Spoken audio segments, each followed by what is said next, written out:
Good morning, everyone. Eric here from Nomadic Fanatic, coming to you from the Quartzsite Desert here with the Naughty Bus.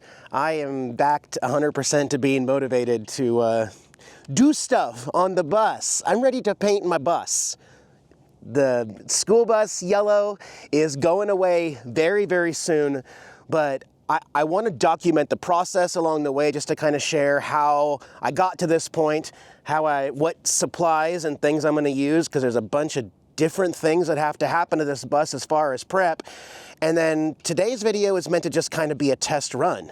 So I'm actually going to be using some metal that is painted yellow that was from the bus, so same thing as the side, as well as working on a couple rust places on the bus, some places where some paint has already chipped off the compartment down there.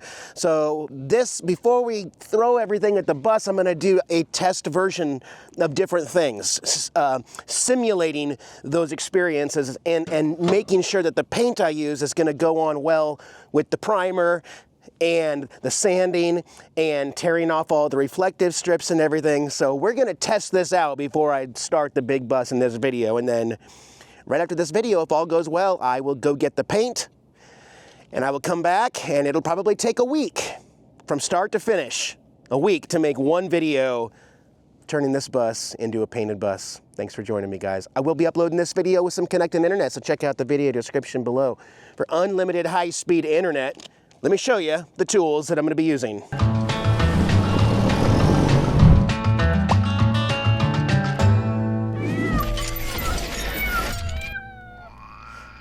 The first thing we have to do with the bus is rough sand it.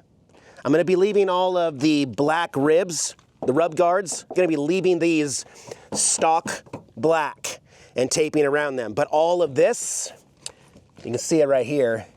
See how glossy it is?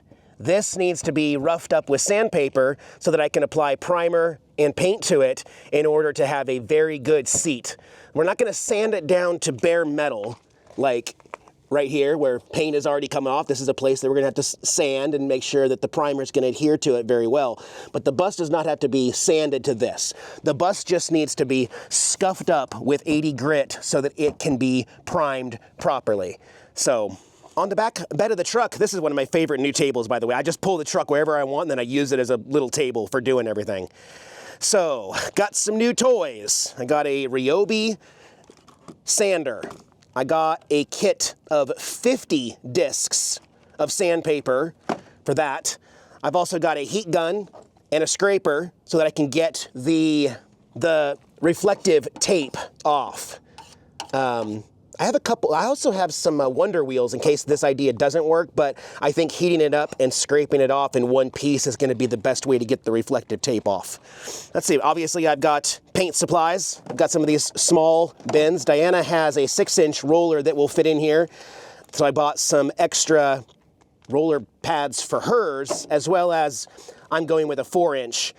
Just to try some different things, because I'm going to be rolling this paint on, and I don't want big, huge 8-inch that won't even fit through the rails. I want to have a little bit more control.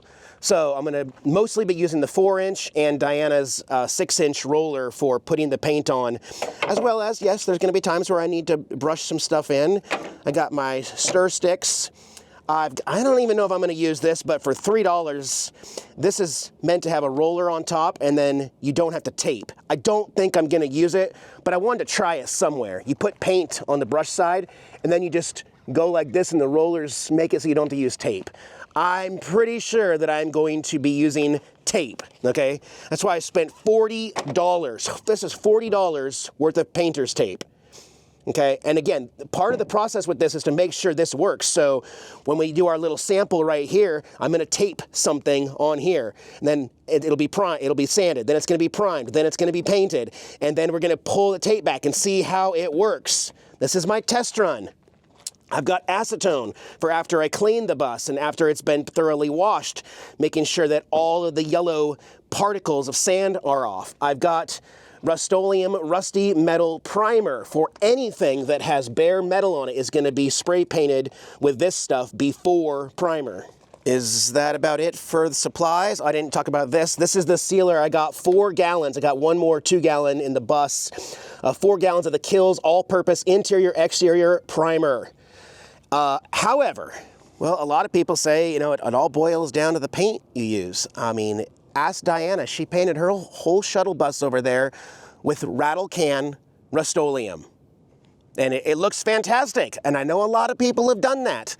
Out here, though, with the winds, I do not think that aerosol spray cans are going to be effective out here, as well as even actual air sprayers that you can rent or purchase. In fact, Ryobi makes an air sprayer. But again, with the wind out here, I do not think it's going to be a good idea.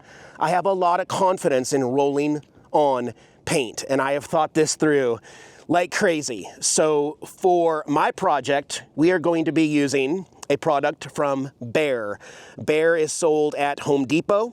This is the Dynasty brand. This is a little sample, the little 8-ounce sample that was $6, so you can test it out. And there's a color up here. This Behr Dynasty is guaranteed 1 coat coverage as long as it goes over the primer. 1 coat guaranteed. So 5 gallons of this is going to paint the entire bus, and that's what I'm going to be going to get if everything works out. So if you guys remember, a week ago, Diana and I stopped at Home Depot, and we got some paint samples with that Behr Dynasty look. These are all in matte finish here, so it's good for testing out because this is what the color is going to be flat. However, you can add semi-gloss or full gloss to it for a more automotive look that'll go good with the, I would call that high gloss black ribs in there. So we got several of these, and it's my bus, so I get to pick the color. Obviously, I've been looking at teals and turquoises for my nautical themed bus. I think turquoise and black are what I want to go with, and I ended up picking this one. Is that the one? Yes. Chaos Turquoise. It looks different depending on how it hits the light, but so after that, then I went to Home Depot and I bought the $6 thing of mixed turquoise. They put a little piece up there to test it. And again, this is that matte color. And this is what we're going to be testing today because, do I want to show you the picture? I'm not very good at Photoshop, but what I was able to do was take this chaos turquoise color and kind of do a very, very, very rough look of what this bus would look like if I kept the ribs black and painted the front door black around the glass and then everything else turquoise. Might look something like this. That's the look I'm going for. Okay, take that off. I don't want you to see any more of that because we're gonna do the testing first. So, yeah, let's go ahead and start sanding a portion of this, get this down, and we'll kind of mess with it. Okay, I got my new sander hooked up with a battery and 80 grit sandpaper.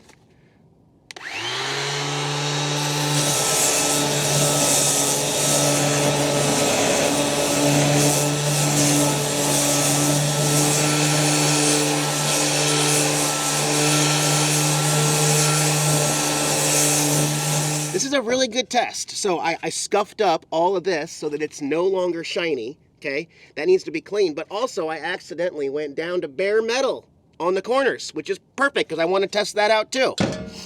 So at this point, after this, obviously, I would wash the bus, rinse the whole bus, and then we're going to be using the acetone. So let me go get some paper towels so I can clean this off, open up the acetone.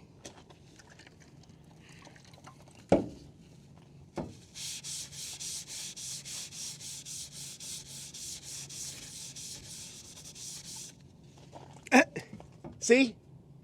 So without the acetone, this yellow is still going to be on there. And you don't want that, okay? Now, we're left with this nicely scuffed, not shiny, scuffed surface here. But we got the bare metal there. There it is. I'm going to go step over here, and I'm going to hit the bare metal.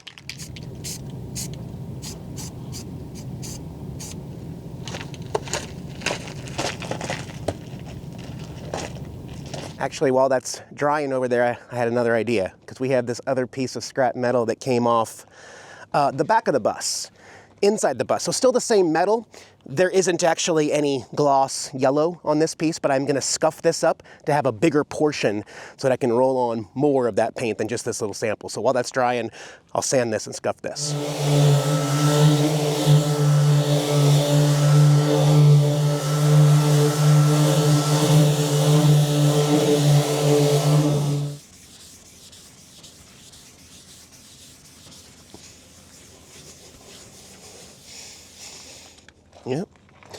Even got gray particles from that sand.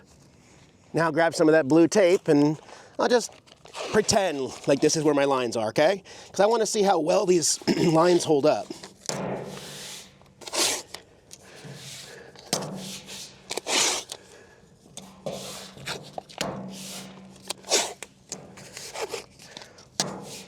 There we go. Got a nice little square to work with there. And mix up some of that primer. Okay, got some primer mixed up in here. Let me go ahead and layer this up around the tape.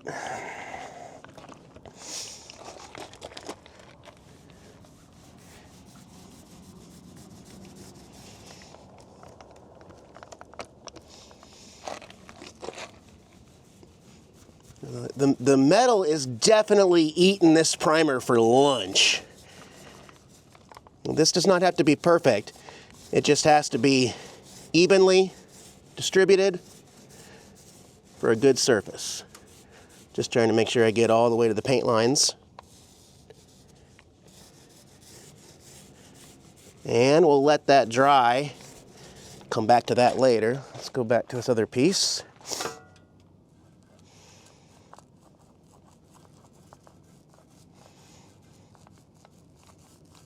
Okay.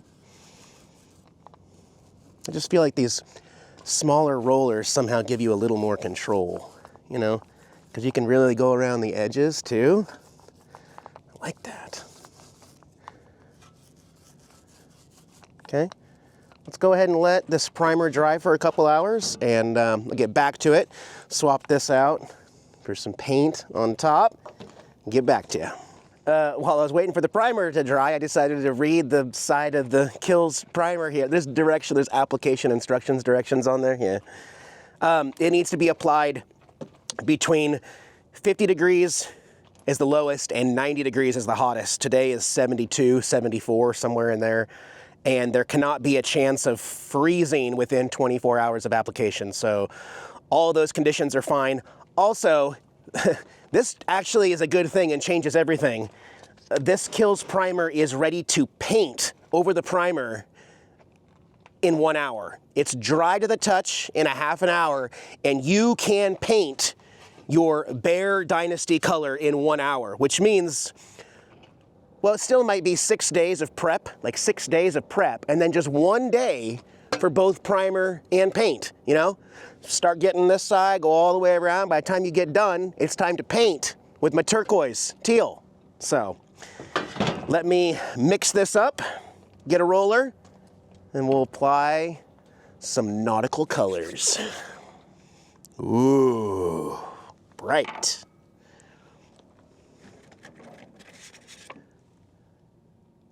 Yeah? Okay. Okay.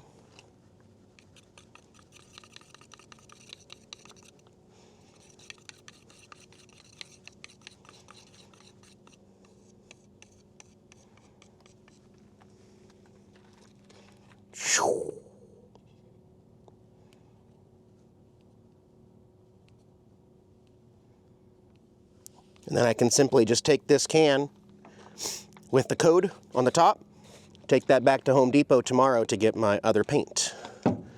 If this works out. Man, that is going to be, that's a neat color. That is a very, very neat color. Let me start on the big one instead of this one first. No paint thinner required.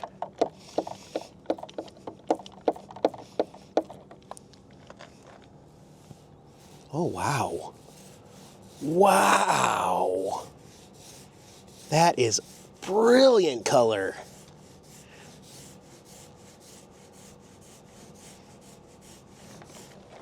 Wow.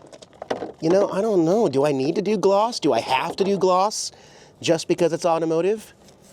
Oops, I got a thing on there. Crud. Got a hair. I don't want a hair.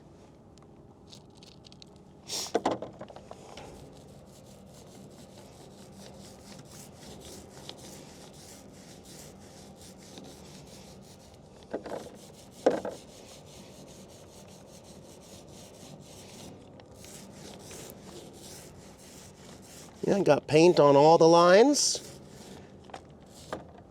We'll let that dry. Move over to my other piece.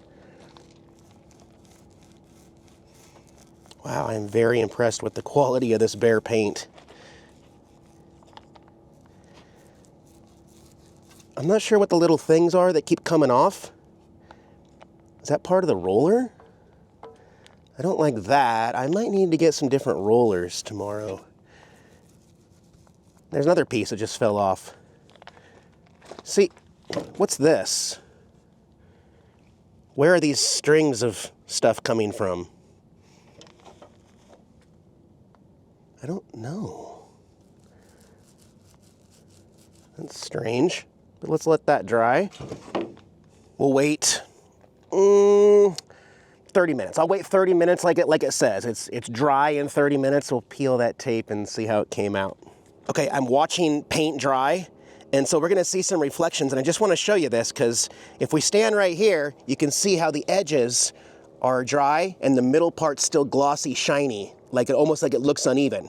But the cool part about a flat color like this is once it's perfectly dry, it should all be uniform. Yeah, as we walk around to this side, I mean, I do have that hair right in the middle. We'll see. We'll see. Okay, my timer went off. It's been exactly 30 minutes. Let me grab this piece.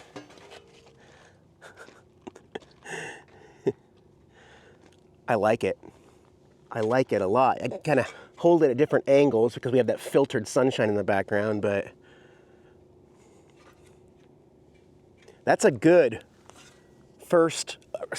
only coat. It's a one coat product, and it covered everything. It looks great over the Rust-Oleum. It looks great over the metal. The curves look great. There aren't a whole lot of curves, but at the top of the bus we've got curves. And that is just a brilliant color, even in matte. Let's go pull off some tape. I'm very, very happy with that. Here we go. Wow. Wow. That is brilliant lines. So yeah, I spent $40 on this tape. That is incredible how well that held up.